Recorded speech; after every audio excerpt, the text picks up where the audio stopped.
this factory being moved to Ontario over time. What happens when we start to bring back footwear production from the Orient is that we increase the production requirements here in Harbour Grace and in our factory in Markdale, Ontario, and as a result it secures the futures here. Tolson Smith, the resident of the area, has been with the company for over 30 years. He's very optimistic about the new company takeover. Oh, it's good, it's tremendous, you know, if it helps with the 30 years that I've been here and the next 30 years are good, it's excellent. The complete management is excellent, it's good people to work for, and the new takeover will be excellent. In announcing the purchase of the company, Kodiak President Kevin Huckle said a man who is no stranger to the Harbour Grace factory, Dan Oliven, will be the company's new Chief Operating Officer. In Harbour Grace, Simon Swain for NTV News. And back to some news about the fishery now. The shrimp quota for the Gulf of St. Lawrence has been increased for the 2005 season. The Department of Fisheries and Oceans has announced this year's Gulf Shrimp Management Plan, and there's a slight increase in the total allowed catches. TC for shrimp in the Gulf of St. Lawrence will rise to just over 36,000 tons. That's an increase of 3% compared to last year. DFO officials say the specific management measures that were applied in 2004 will also apply for the 2005 fishing season. At-sea observer coverage has been set at 5%, and there will be 100% independent dockside monitoring of all landings. The TACs include a 2% conversion factor to compensate catches of white shrimp that is not. Now underway in Russia over the incident involving the tanker Virgo that was docked in this province after it allegedly hit an American fishing vessel off Massachusetts three years ago. Nearly 4 years ago, the Russian tanker Virgo docked of 3 of the 4 crew members on board. The captain and 2 members of the Virgo crew were in custody in this province facing extradition to the U.S. But since then, the men were released to go home. But it was agreed Russian officials would investigate the incident. Now, according to St. John's lawyer Bob Simmons, who represents an officer from the Virgo, the matter is under investigation, and if the U.S. is satisfied with the conclusions, the matter will end. The case is still before the courts in this province and will be back before a judge in June. The province hopes the appointment of a new deputy minister in Labrador will address concerns in that region. Bill Flowers has been named the top civil servant for Labrador and Aboriginal Affairs. Mr. Flowers will be based in Happy Valley Goose Bay, and he's believed to be the first Aboriginal person to reach the level of deputy minister in the province. Mr. Flowers had previously served as manager of treaties, claims and self-government with the Federal Department of Indian and Northern Affairs. Well, there is no question now that video lotto terminals are under attack across Atlantic Canada. The Nova Scotia government plans to eliminate 1/3 of its VLTs, following a promise by this province's government to make reductions as well. There are currently about 3,200 VLTs in Nova Scotia. Premier John Ham says the province plans to eliminate 1,000 of them by the fall. The announcement is getting praise from health professionals and criticism from the bar industry. It will involve fewer machines, fewer hours of operation. There will be changes made to the machines to make them less addictive. That surpasses this province's plans for VLTs. Newfoundland and Labrador has close to 2,700 machines. The government banned the installation of any new machines in the provincial budget and said it would reduce the number by 15% in the next 5 years. Well, now it's time for a first look at the weather forecast. We were just mentioning how nice it is to see that it's still light out. And is it ever? When we leave here at after 7:15-ish, that it's still daylight walking out to the car. It's great. And I know you're worried about my daffodils. They are up now by about that much, so spring. She's jinxed it now. We're going to get a snowstorm in 2 days. Just watch. Spring is just around the corner. Summer not far off. That's what you said before we had 30 centimeters back in March. Anyway, always wishful thinking. Or that was the crocuses, yeah. But there is good news that most areas of the province are going to see at least some sunshine tomorrow, getting up to about 9 degrees here in St. John's, which is great. And we're going to check in now with Tony Murray Wiseman for our first look at the weather. Thank you very much, Lynn. I always think that the first sign of spring is when Lynn Burry's flowers start to bloom in her front garden. So I guess that means spring is here. And as Lynn said, most areas of the island can expect some sunshine tomorrow. Some areas might get some light showers, but it's going to be nice and warm too, and warm straight through the end of the week into the weekend. I am inside tonight. I'm here at the Arts and Culture Centre in St. John's, and we're kind of sitting in on a rehearsal. Not too much happening right now, but there will be a rehearsal for No Man's Land. Of course, Kevin Major's beautiful story. And later in our broadcast, we're going to have a scene from No Man's Land presented by Rising Tide Theatre. And Kevin is going to tell us more about the show itself and what you can expect to see. It opens in a matinee tomorrow, Thursday afternoon, and will officially open here at the Arts and Culture Centre on Friday night. So we're going to give you more of that a little bit later in our broadcast. But right now, our first look at the forecast, beginning with the Continental Satellite Image. Tonight's AMEC weather forecast is brought to you in part by Auto Parts Network. We've got your parts. Thank you. The low-pressure system off the west coast of the country brought some cloudy skies and rain again today for much of BC. Further east, a broad ridge of high pressure across central Canada meant fair conditions for most of the prairies through to the Maritimes. In Atlantic Canada, another day of mild temperatures across the province, with a few scattered showers for the island, along with some flurries for Labrador from a broad low over that region. Flurries continue into tomorrow for Labrador, with temperatures cooling slightly behind that low. Skies will begin to clear over the island tonight, with mainly sunny skies in store for tomorrow as a ridge of high pressure pushes in from the south. Still ahead in tonight's news, we'll have Center Stage with Tony Marie Wiseman. Prince Rainier of Monaco has passed away, and tonight, on Today in History, the turning of an historic corner. This is the NTV Evening News Hour. And up next on the NTV Evening News Hour, we will tell you about a special celebration for the Arts Council. The story is next. Please stay with us.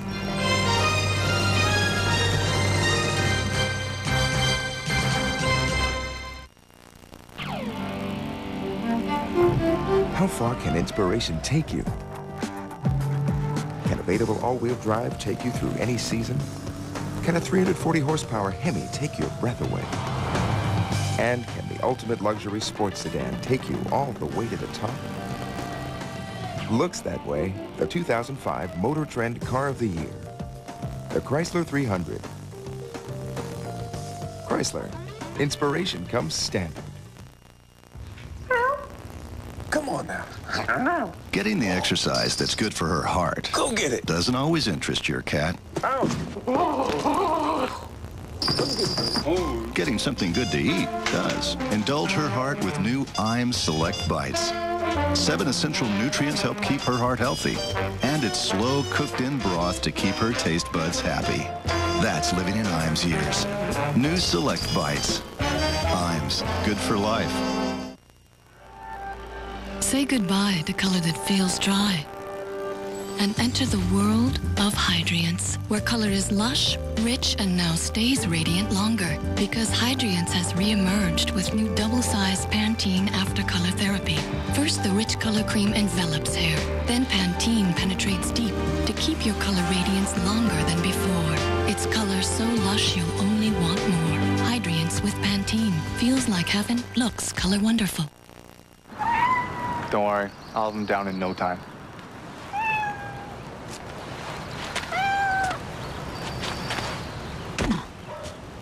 Remember, Subway only makes you feel like a superhero.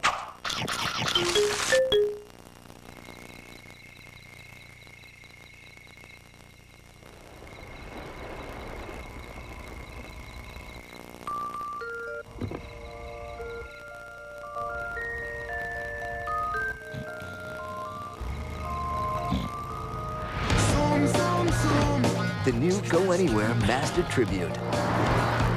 Funny what an SUV is willing to do for a little zoom, zoom. Zoom, zoom, zoom. We're daring mop and bucket users to tackle tough cleaning jobs using only the Swiffer Wet Jet. Check it out. Tracked in greasy garage dirt with a fresh scoopy topping of mud.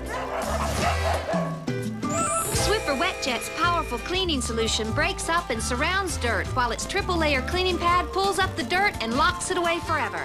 Plus, the exclusive scrubbing head is great for ground-in grime. Dare you to give it back? Not a chance. Stop cleaning, get Swiffer. Closed captioning provided in part by Tim Hortons' new Toasted Chicken Club. With seasoned chicken and crisp bacon on a toasted country bun, it's one lunch everyone can agree on.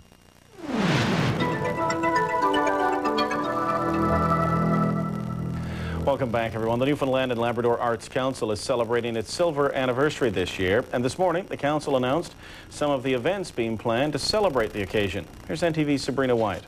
Well, my dear, I leaned over the fountain, stuck my lips out, and this glob of gooey slime jumped out of the water and stuck. For 25 years now, the principal role of the Newfoundland and Labrador Arts Council has been to support the creative process for local artists. Before the dancers dance, or the cameras roll, or the books come off the press, or the paintings hang in the art gallery, before all that public enjoyment and celebration, there is the period of creation, the often solitary work that must come first. And very often, what a grant from the Arts Council buys is time. Time away from the pressure of putting bread on the table, time to create the works of art that will delight and challenge and inspire all of us. Now the council has more to give.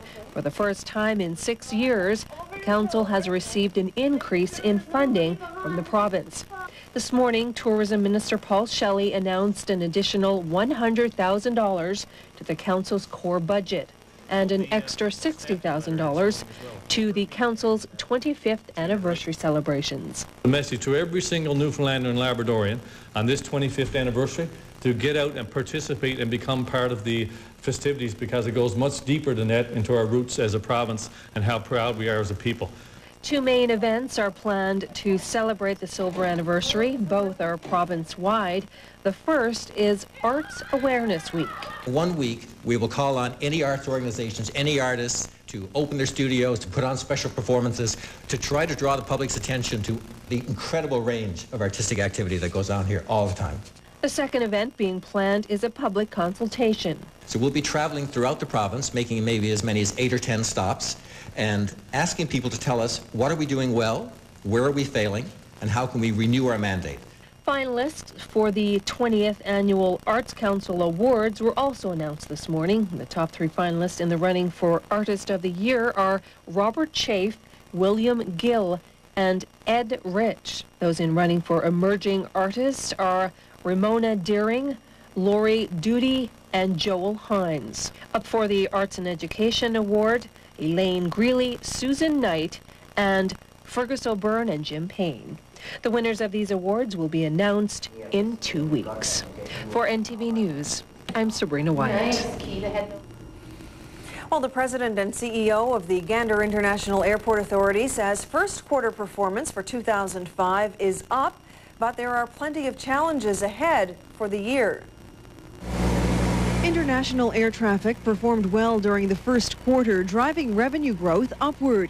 There was a 38% increase in cargo movement and a 53% increase in international movements over the first quarter in 2004. However, the authority is predicting a difficult year in terms of domestic performance. WestJet will end its service on April 7th, and the collapse of JetSco will have a negative impact as well. Well, a co-founder of the Fish Food and Allied Workers Union and well-known volunteer, Father Des McGraw, has received the Red Cross Humanitarian Award for 2005. Father Des McGraw was honored at a banquet held in St. John's last night. His work over the years to help fish harvesters gain fair pay, health care, and safety training, and to be treated as professionals was instrumental in his selection for the award. Also, Father Des McGraw has been involved with Scouts for more than 35 years. Father McGraw has also been a recipient of the Order of Canada, and he currently calls Stephenville home. A new documentary being shot in St. John's uses modern forensic science to examine and solve the murder of Beothuk Mary March. Stealing Mary, the last of the red painted tribe, is the focus this week of Center Stage with Tony Marie Wiseman. Center Stage with Tony Marie Wiseman is brought to you in part by Newfoundland and Labrador Hydro. For energy safety tips, visit HydroWise at hydrowise.ca. The small things we do today can make a difference tomorrow. You're going to say up ahead, look. Yeah. Okay. It's the ultimate cold case file, the kidnapping and murder of Beothuk woman Damastuit, known to most of us as Mary March. It's an unsolved crime that has piqued the interest of a number of people and sparked the production of a documentary aimed at solving her murder once and for all. I came across a book, an old book written back in like 1915 by a fellow named J.P. Howley. And I was reading through the book and I read the story of Mary March. And every bit Newfoundlander is taught it in high school, and you kind of, your eyes glaze over when the teacher's talking to you about it. But then I sat down and read it, and I was like, this is unbelievable. Like, I've never, I can't believe nobody's done anything on this before. And so I've been living in Toronto for about 7 years, and I took it up to a producer, my friend Chris, and the two of us for the past 2 years, basically, we brought it to Marion, and we've been shopping it around for a number of years, and then finally through the help of Leo Fury and a couple of other people, we got the money, and then now we're doing it up for a Canadian broadcaster. Stealing Mary, Last of the Red Painted Tribe is not your typical documentary.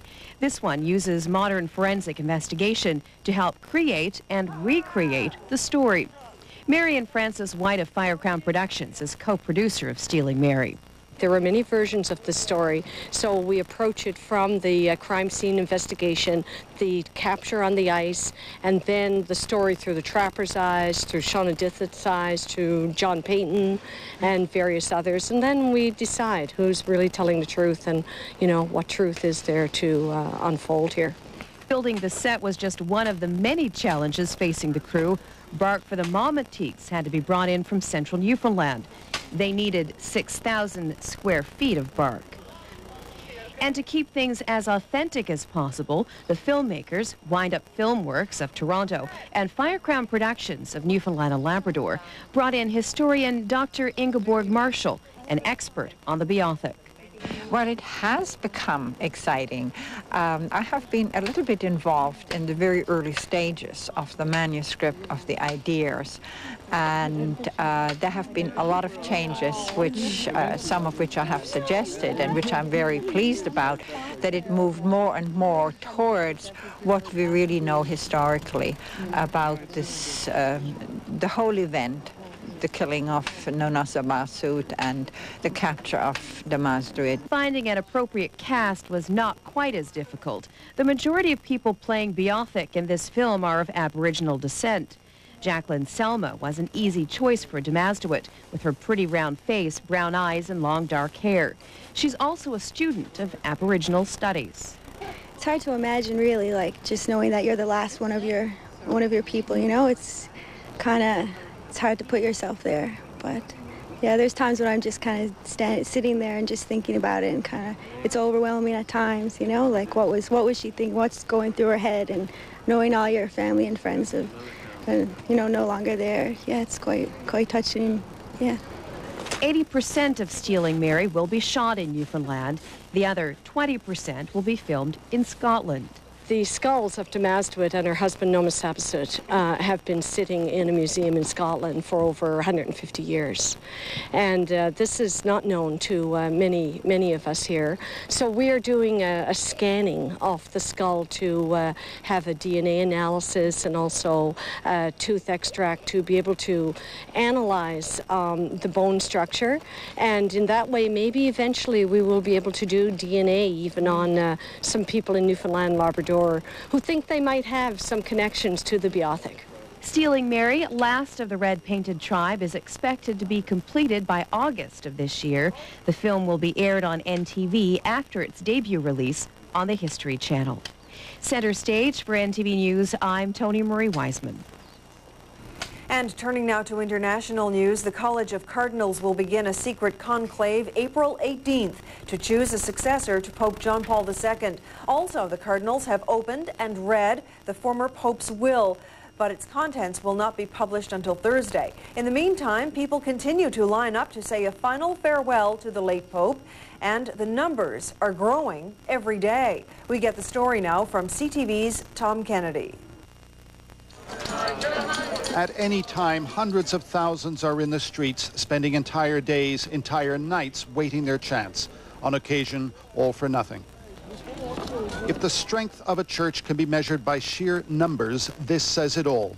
But the reality is, many who mourn the Pope also ignored him. I try to believe in all his teaching, but sometimes we don't do it. I'm surprised that so many people, so many women would join the queue, because he's not a woman's pope. It was his views on the role of women in the church, on homosexuality, his opposition to contraception, that made living so difficult for millions of Catholics. It also complicated the life of parish priests, trying to find nuance in a pope's message that their congregations were rejecting. I don't think there's anybody who's ever been involved in a pastoral situation that doesn't know that sometimes there's a need to be flexible and to apply the black and white to the gray of people's lives. So why do they come? A woman from Canada. I always maintain that women should be allowed to be priests, so that's where I just